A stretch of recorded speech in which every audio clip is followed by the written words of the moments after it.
Hi. I'm very sad today. So I'm going to turn myself into a Victorian woman. We're going to be following basically a Victorian woman's makeup routine because I feel like she had a lot more grit than I do. Queen Victoria didn't think there was anything respectable about cosmetics. She had thought it was only suitable for prostitutes and actresses, and back then the two paths were interchangeable. This doesn't mean people did not wear makeup. It meant people became sneaky at hiding and concealing it. But the look here is the very subtle no makeup, as I guess in modern days we would call it. But first, I couldn't continue this video without some weird fun facts about Victorian beauty and the cosmetic industry. So in Victorian England, if you had large pupils, you were deemed most beautiful. Well, I'm staring into the light right now, but I know that I would be deemed the most beautiful because if I'm not in direct sunlight, because my eyes are so light, I really can't see that well. My pupils are huge. They look like the moon, and I used to get made fun of in middle school because everyone would, I feel like I've said this on my channel before. Everyone, especially all the little schoolboys, I'm sorry that I'm so zoomed in still. Wow! Bianca, do you smoke pot? Look at your pupils. Bro, your pupils are so big. So I would be, I guess, naturally beautiful in Victorian culture. I think especially because I do have very, very curly hair and I wouldn't really have to do anything to it. But if you did not have large pupils, Victorians would use eye drops containing nightshade from the belladonna plant. Anyway, back to cosmetics. The Saturday Evening Review declared that cosmetics were insincere and a form of lying.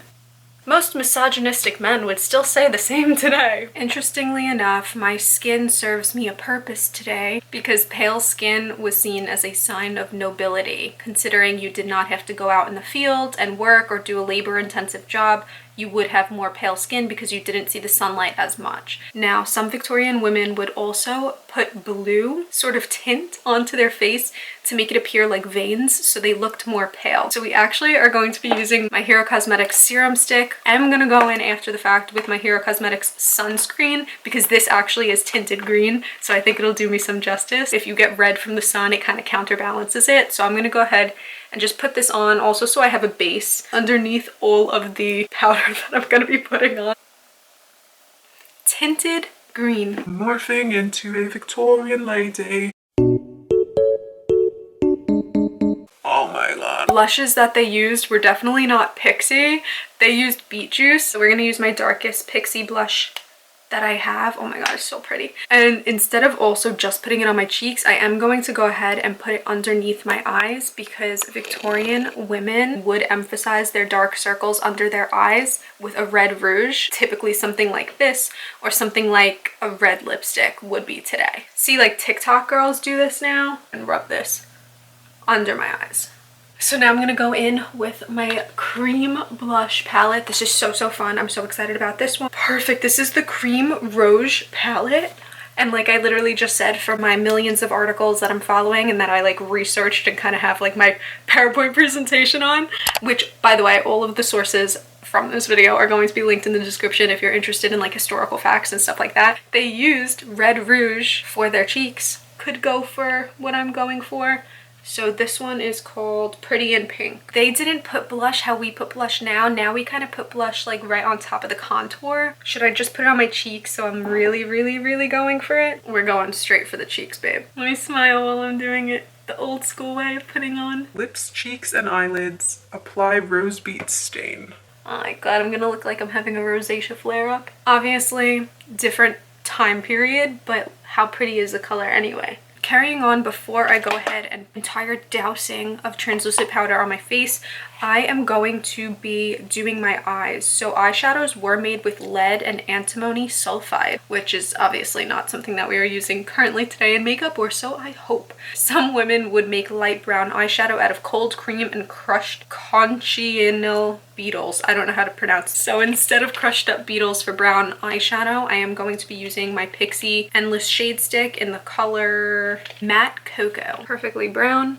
And I'm gonna just like put it on smidgen like this, and then I'll just kind of rub it together. I'm unsure what class I'm following. I might have a mixture of classes here, but it is a good thing to note. No Victorian was really alike. There were so many different sects of people, some a lot lower and some a lot more well off.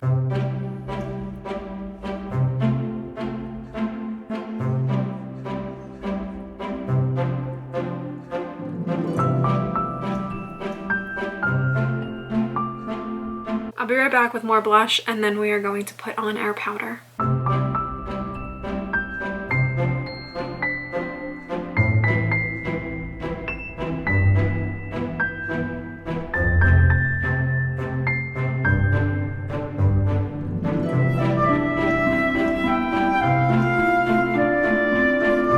Oh my gosh, am I gonna have to do a face mask after this?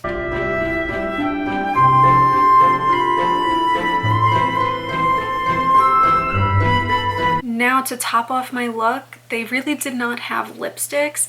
They used things like flowers or beetles, like how we've talked about before, and they bought tinctures and kind of like made little concoctions to make like creamy reds. I think I'm gonna use this because it'll be easier to put on my lips. Then I'm gonna get into costume and you'll see me with my final look. Basically, I want to look like her.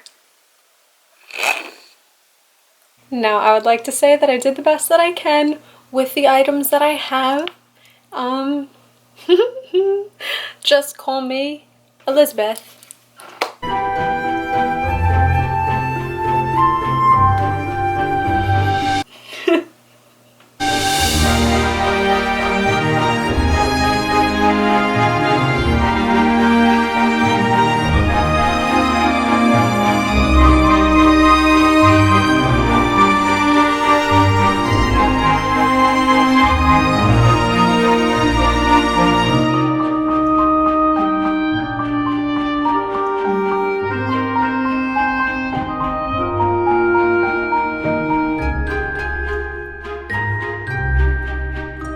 I feel so happy like this. This is like so fun for me to do.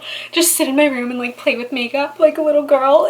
I'm kind of was going for like a Miss Lovett situation, but I also have a lot of photos and photo inspiration that I'll pop up on the screen here that I was kind of going for. I'm not really amazing with hair. I just know that I have long, big, luscious, like curly hair, and that was very desired in Victorian times. So I tried to leave my natural hair as natural as possible, but they always did have some sorts of braided situations on top. I tried to do a little French braid here leading into a bun. Tell me what you think about the hair. Obviously, I think the makeup suits all. My lovely Victorian garment that's not Victorian at all and actually from Shein pulls this all together.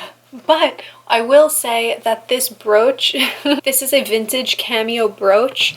So it does actually have a photo of a Victorian based woman on it, and around it is these gold details that you would kind of see on like a mirror or something like that. So I just went ahead and pinned this to the inside of this mesh little fabric here. I thought that that was a really good touch for this look. And then also my earrings, I felt like they were very brooch-like and very sort of old Art Deco kind of, maybe not so much Victorian, but I thought that they went kind of good with this together. So let me know what you think.